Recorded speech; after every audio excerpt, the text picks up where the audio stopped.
Hi guys, welcome back to my channel, or welcome to my channel. I am Mimi K and I am in the sun today. So I wanted to come on here and talk for a couple minutes about relationships. There's a lot of questions I feel like surrounding relationships. There's always the floating question of how do you know the person is the one? When do you know when to pursue something and when to leave something? And I am not qualified to talk on this subject really at all. But last night I was reading in 1 Corinthians. I was reading 1 Corinthians 7, and I got a couple answers that I found really applicable, and they set a standard for me to look at. And I think it's good to share. And you don't need to be in a relationship for this. I think these are things that can be applied to friendships and regular situations in life. So in 1 Corinthians, Paul is talking to the church, and chapter 7 is all about marriage. And it's basically when to know if you should stay single or when you should get married. And in verse 35, Paul says that he wants you to do what will help serve the Lord the best with no distractions, with the least possible amount of distractions. And to me, that translated... Bug, summer, outdoors. Creatures. All right. Anyway, to me that translated as when you're searching for a person, whether that's in a romantic relationship or a friendship, the person should help you serve the Lord with the least amount of distractions. And for me personally, I am flat out saying I'm a people pleaser. And so for me, a lot of times I get so caught up in people that I put serving the Lord off to the side. And so I realized for me through reading this, and it's more of a boundary that I need to set, that you need to be with people, whether that's one-on-one or a group of people. You need to be in a group of people that help you serve the Lord and don't distract you, because distractions are a huge roadblock. They're a huge speed bump, a Mount Everest of speed bumps. So tying back to something earlier in the chapter, in verse 30 of chapter 7, Paul says that people should not be caught up in their joy, in their weeping, in their possessions. And to me, that made me think that we can't let our emotions control us. We can't let the things of this world take hold of our hearts. And emotion, of course, goes into any kind of relationship. And so these two together just gave me such a clear picture of not only a standard, but a way to live about. And it was so perfect for me to read them, and the two just kind of went together, And I think the two together make a great sign that if you're so focused on your emotions that you're unsure, and if you are so focused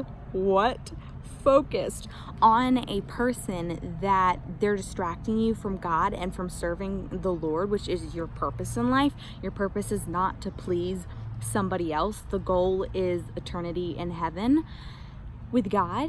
And so it really just opened up a whole different look on things, I guess, for me. And so I really wanted to share it because, like I said, those two verses, 1 Corinthians 7 verses 30 and 35, really lay down some foundation for relationships, and not just relationships, but friendships, of who you surround yourself with, because I think it's the closest 5 people in your life are who you turn out mostly to be like, because you're influencing each other and you're around each other and you're close to each other.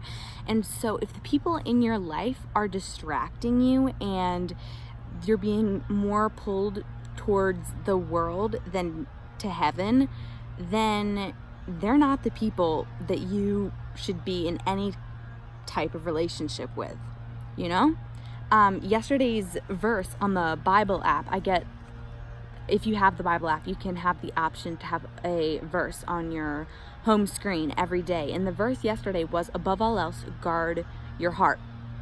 And it was so perfectly timed because it tied into what I had been reading, and it was so crazy and so cool. And in another, while I'm kind of talking about this, is I'm a huge people pleaser, and I always have fear of more options. And this causes me a lot of times to turn to people instead of turning to God.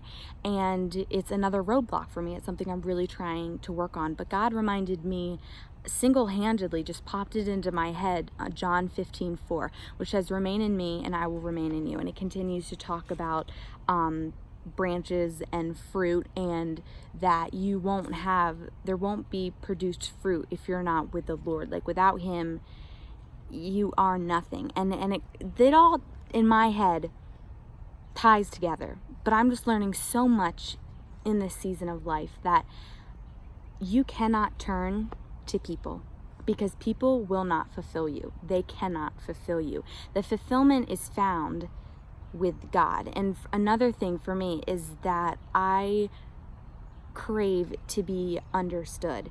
And it just has become a realization, which I feel like this should have been a realization earlier on in my life, but that the understanding comes from the cross. God understood that we would sin, and he died on the cross for all of our sin. And that's because he loves us so much. And that is true understanding and true love.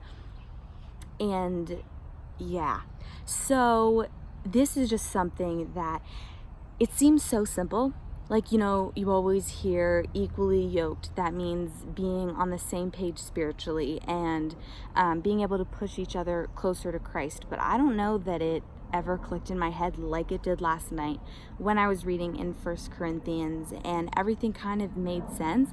And it made sense in my life with things I might be facing right now, where it became so clear to me that relationships of any kind are actually a lot simpler.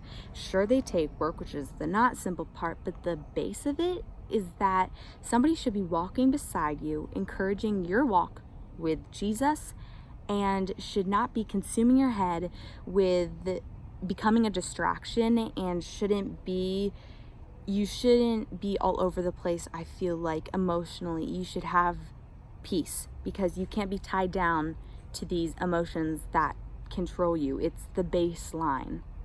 You're here to serve God, and you should surround yourself with like-minded people. That's that. So anyway, I wanted to share, I tried to write this up, and I had an Instagram post written up, and then the Instagram post didn't save. And when I tried to video this the first time, nothing was coming to me. But I really just wanted to share it, because I think in the world today, there's so much short-lived things that will never fulfill you, but that's what's advertised, that's what's popularized of what will give you happiness. But it's not that. Like, a relationship is not about being happy. It's so much more.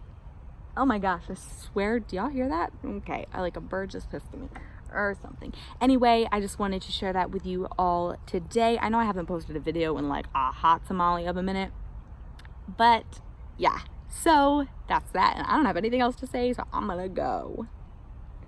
And there's something buzzing. Okay.